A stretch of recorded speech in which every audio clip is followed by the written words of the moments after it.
하나님의 은혜와 사랑과 평강이 오늘 하루도 충만하기를 주의 이름으로 축복합니다. 레위기 1장부터 7장까지는 제사법에 관한 말씀입니다. 제사는 5개가 나오죠. 번제, 소제, 화목제, 속제제, 속건제 이렇게 5개를 말씀하고 있습니다. 이 5개의 제사는 제사를 드리는 예배자를 향한 말씀과 제사를 지내는 제사장을 향한 말씀으로 나누어집니다. 오늘 말씀 전까지 보았던 제사는 제사를 드리는 자들을 향한 하나님의 말씀입니다.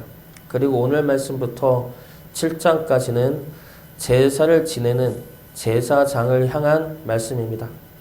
그 중에 오늘 읽은 말씀은 번제를 드리는 제사장을 향한 말씀입니다.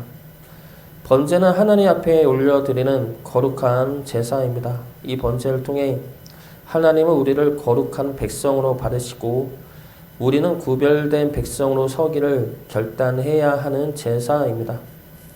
제사장은 하나님과 백성 사이를 연결하는 자이죠. 백성의 죄를 짊어지고 하나님 앞에 나아가는 자이고 하나님의 임재와 은혜와 말씀을 백성들에게 전하는 자입니다. 그러므로 하나님과 백성의 관계를 이어주고 회복시켜주는 자가 제사장입니다. 이 제사장은 신약에 와서 우리 모두가 그러한 자로 부름을 받았습니다. 왕같은 제사장으로 부름받은 우리들이죠. 그러므로 우리 역시 하나님과 주의 자녀들이 하나 될 수 있도록 은혜의 통로가 되어야 할 것입니다. 그러면 번제에 있어서 우리가 제사장으로서 감당해야 할 것은 무엇입니까? 우리가 어떻게 하여야 주의 자녀들이 거룩한 백성으로 설 수 있도록 이끌어낼 수가 있습니까? 먼저 첫 번째로 하나님의 불이 꺼지지 않도록 해야 합니다. 오늘 말씀에서 제단의 불이 꺼지지 않게 하라는 말씀은 3번이나 반복되어 나오고 있습니다.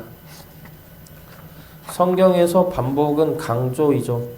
짧은 말씀 속에서 3번이나 반복해서 기록하였다는 것은 그만큼 중요하게 강조하고 있는 말씀인 것입니다. 제단의 불은 항상 타오르게 해야 합니다. 밤이나 낮이나 항상 타올라야 하죠. 그래서 밤에는 제단의 불이 꺼지지 않도록 재물을 조금씩 잘라 태웠습니다. 어찌됐든 중요한 것은 제단의 불은 항상 타올라 있어야 한다는 것이죠. 이 제단의 불은 무엇입니까? 하나님의 임재를 의미합니다. 제단의 불이 항상 타올라야 한다는 것은 무엇입니까? 하나님이 우리 안에 임재할 수 있도록 계속해서 우리를 하나님께 내어드려야 한다는 것입니다. 그러기 위해서는 재물을 계속해서 태워야 하죠.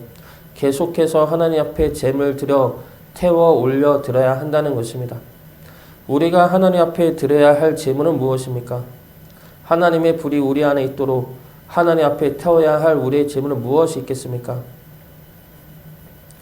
제가 한동안 빠졌던 시험은 원망과 불평이었습니다.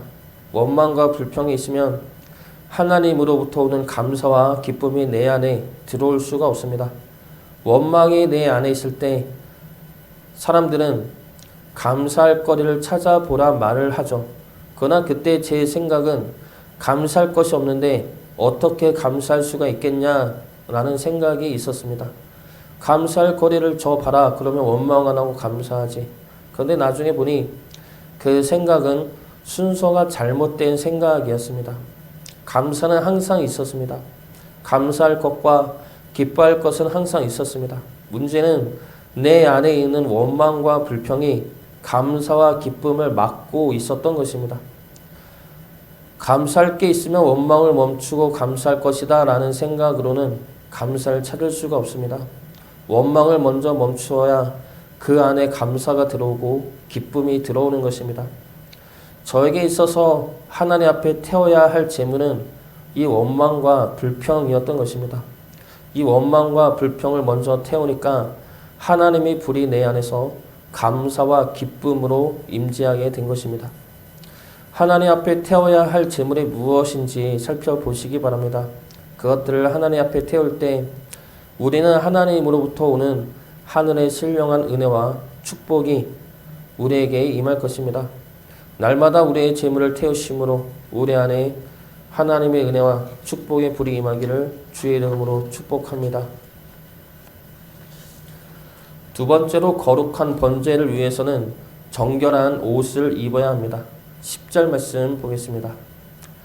제사장은 세마포 긴 옷을 입고 세마포 속바지로 하체를 가리고 제단 위에서 불태운 번제의 재를 가져다가 제단 곁에 두고, 제사장은 성막 안에서는 제사장의 옷을 입어야 합니다. 그 옷은 세마포로 만든 옷이죠. 이 옷은 성결과 거룩을 상징합니다. 성막은 하나님이 계신 곳입니다. 하나님이 계신 곳에서 성결한 옷을 입고 있으라는 것은 이 옷을 통해 하나님 앞에서 성결하고 거룩한 백성으로 설 수 있게 하신다는 말씀입니다. 또 하나 속바지로 하체를 가리게 하시죠. 하체는 생명을 상징합니다. 그 생명을 가리라는 것은 우리가 우리 힘으로 살 수 없는 존재임을 의미합니다. 우리 생명이 하나님에게 있음을, 하나님에게 바침바 되어 주어진 생명임을 기억하며 결단하며 살아야 한다는 것입니다. 그래서 세마포 옷을 입는다는 것은 하나님 앞에 정결한 주의 백성으로 살기를 결단하며 사는 것을 의미합니다. 우리가 하나님의 백성으로 사는 것인지 아닌지를 알 수 있는 것은 선택의 기준이 어디에 있는지를 보면 알 수가 있습니다. 우리의 선택이 나를 위한 것이라면 하나님의 백성이 아닌 나를 위해 사는 것이고, 우리의 선택이 하나님을 위한 것이라면 우리는 그래도 하나님의 백성으로 살려 한다는 것입니다. 우리 아이들이 이쁘지만 하도 놀아달라고 하면 지칠 때가 있습니다. 그래서 잠깐 놀아주다 지치고 힘들면 그냥 너희끼리 놀아, TV 봐, 아이스크림 먹어, 이런 말로 아이들을 밀어내죠. 이때 이런 말을 하는 것은 아이들을 위해 하는 것이 아니라 나를 위해 하는 말입니다. 내가 힘드니까 내가 쉬려고 이런 말을 하는 것이죠. 그런데 우리 아이들을 데리고 외갓집이나 우리 엄마네로 가면 장모님이나 우리 엄마는 아이들이 하라는 대로 다 해줍니다. 아이들이 놀아달라고 하면 놀아주고, 먹을 거 달라 하면 먹을 거 주고, 장난감 달라고 하면 찾아줍니다. 나보다 몸이 더 안 좋고 무릎도 안 좋을 텐데 그러면 힘들고 짜증이 날만 한데 그래도 아이들이 해달라는 대로 다 해주죠. 그 모습을 보면서 그럴 수 있는 것이 자신을 위해서 하는 것이 아니라 우리 아이들을 위해서 그렇게 하시는구나 라는 것을 알게 됩니다. 우리가 하나님 앞에서 하나님의 백성으로 사는 것도 이와 같습니다. 우리는 누구를 위해 살고 있습니까? 나를 위해 살아간다면 내가 힘들고 내가 지치면 하나님의 말씀은 들리지가 않습니다. 하나님의 말씀을 들어야 할 마음이 없어지죠. 내가 힘들고 내가 지치기 때문입니다. 그러나 우리가 하나님의 백성으로 살아간다면 지치고 힘들어도 하나님의 말씀이 들리면 반응을 하게 됩니다. 하나님의 말씀에 순종하려 하죠. 그것이 강제나 두려움으로 이어져서는 안 됩니다. 나를 사랑하시는 하나님의 사랑과 은혜에 감사하여 자원하여 드리는 마음으로 이어져야 합니다.